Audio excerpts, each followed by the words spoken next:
Pemirsa, Menteri Keuangan RI Purbaya Yudi Sadewa tegas menyebut gaji manajer Kopdes bukanlah 16 juta rupiah. Menurutnya angka tersebut terlalu besar.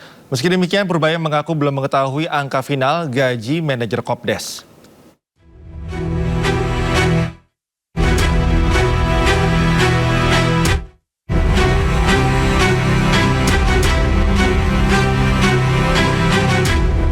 Menteri Keuangan RI Purbaya Yudi Sadewa ungkap gaji manajer Koperasi Desa Merah Putih yang mencapai 16 juta rupiah per bulan tidaklah benar.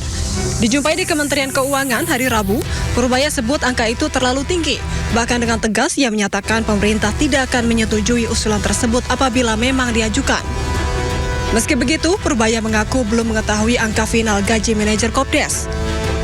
Kalau 16 juta pasti salah, kegedean kayaknya. Saya dengar UMP lebih sedikit aja masih ketinggian.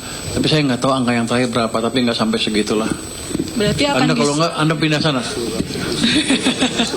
Berarti jadi kita belum lihat angkanya. belum Tapi diputuskan nggak sampai segitu pasti. Kalau segitu ya kita nggak setujuin aja, selesai. Sebelumnya, rangkaian pembekalan bela negara dan manajerial program SPPI atau Sarjana Penggerak Pembangunan Indonesia bagi calon manajer koperasi desa resmi berakhir. Diklat yang berlangsung sejak 17 Juni hingga 31 Juli ini berhasil meluluskan sebanyak 33.785 peserta.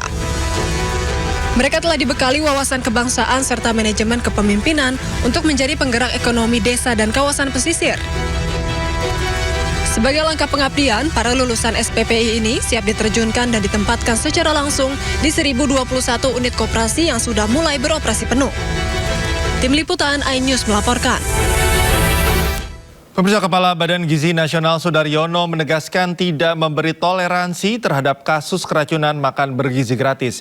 BGN akan melibatkan kepolisian jika ditemukan unsur kesengajaan atau sabotase pada proses produksi maupun distribusi menu MBG.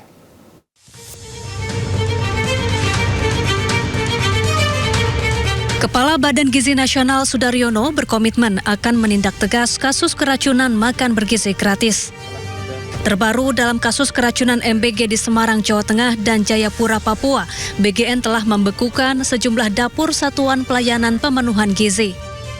Dari hasil penyelidikan, menu MBG terbukti mengandung bakteri berbahaya akibat proses memasak yang tidak sesuai prosedur.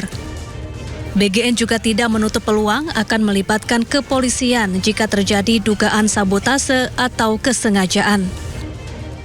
Zero toleran sama keracunan ini kita lagi cari, maksudnya so far sih sudah menurun, cuman kita ingin nol, nggak boleh lagi ada. Jadi bukan kok kemudian menurun kita berpuas hati, nggak. Target saya adalah gimana caranya, apapun caranya, bagaimana caranya itu kemudian nol case keracunannya. Kami melihat beberapa sebab gitu ya, ini kita ngomong lebih umum gitu. Ada yang misalnya SOP-nya dia masaknya kecepatan. Ini kan masalah kedisiplinan, ya kan? Nah, ini kita lagi cari formula. Kalau memang ada unsur-unsur lain, ya misalnya ada unsur kesengajaan, sabotase dan lain-lain, kami tidak segan-segan untuk kemudian diperiksa oleh pihak kepolisian. Memang kalau ada ya kita serahkan semua. Jadi begitu itu ada keracunan, tim Kementerian Kesehatan sudah turun. Laporannya sudah ada, hasil labnya juga sudah ada. Jadi memang kita identifikasi ada beberapa makanan yang ada bakteri E. coli-nya. Bukan hanya semangka, tapi ada beberapa makanan lain.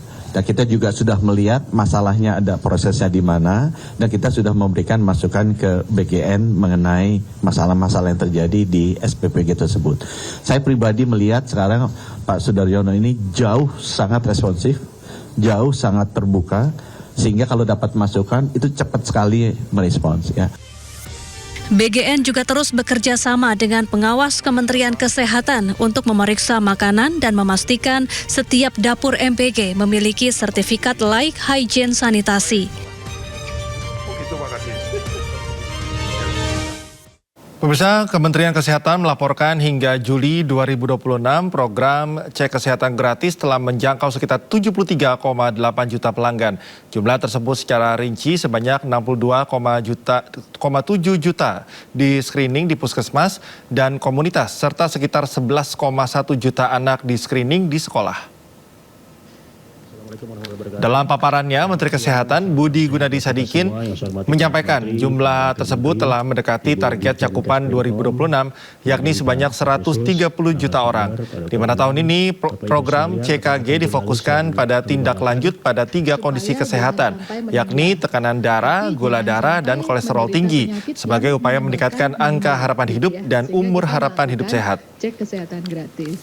Sebelumnya, Kementerian Kesehatan melaporkan terdapat kenaikan cakupan dari seluruh kelompok usia sepanjang periode 2026 dengan tambahan peserta termasuk 1,5 juta bayi baru lahir, 4,5 juta anak usia prasekolah, serta 9,7 juta lansia. Meski cakupan lebih tinggi dari 2025, pemerintah menilai masih terdapat tantangan berupa ketidaktahuan publik tentang CKG dikarenakan ketakutan terkait hasil pemeriksaan maupun belum memiliki waktu untuk berkunjung ke puskesmas. Program ini yang awal kita kejar cakupannya dulu, ya udah 70 juta nih. Sekarang kita mau ngejar tata laksananya. Saya butuh masukan bahwa yang kita harus perbaiki apa? Tadi memang tesnya kan banyak tuh.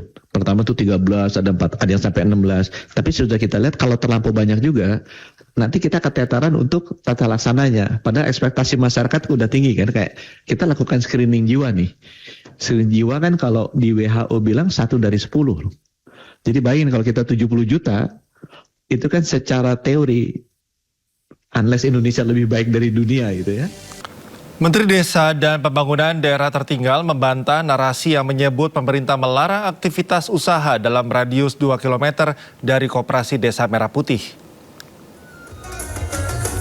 Menteri Desa dan Pembangunan Daerah Tertinggal Yandri Susanto menegaskan, pemerintah tidak pernah mengeluarkan pernyataan yang mengarah pada kebijakan penutupan warung rakyat.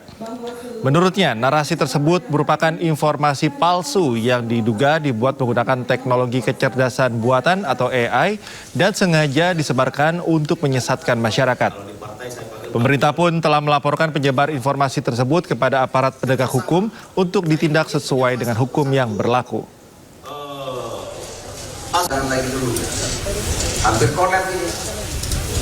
Narasi yang bilang Mendes mau nutup warung, melarang 2 km radius tidak boleh ada warung kelontong, itu sekali lagi kami tegaskan, kami tidak pernah menyampaikan itu dan itu dibuat dengan teknologi AI.